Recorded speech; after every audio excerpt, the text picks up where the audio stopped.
আমাদের বহুকাঙ্ক্ষিত বেরিনিয়া ষড়যন্ত্র মোকাবেলায় যে মানববন্ধন যারা দেখেছেন তাদেরকে ধন্যবাদ জানিয়ে আমি সংক্ষেপে আমার বক্তব্য শুরু করছি।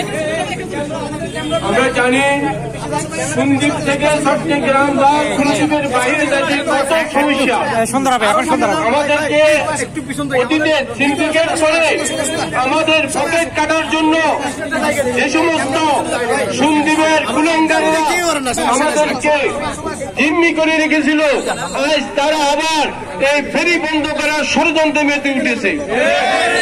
যারা সন্দ্বীপের ফেরি বন্ধ করার জন্য মেতে উঠেছে, ষড়যন্ত্র করছে, তারা সন্দ্বীপের কাহিন, তারা সন্দ্বীপবাসী নয়, তারা সন্দ্বীপের জনগণ নয়, তারা সুসন্তান হতে পারে না, তারা আমরা জানি কিছুদিন আগে আমাদের এক মা স্পেস করে নবজাতক সন্তান প্রসব করেছে। এটার কারণ কি? আমাদের সন্দ্বীপের যাতায়াতের কারণে এই সমস্যা যারা সিন্ডিকেট করতে চায় আমরা তাদেরকে প্রতিহত করব।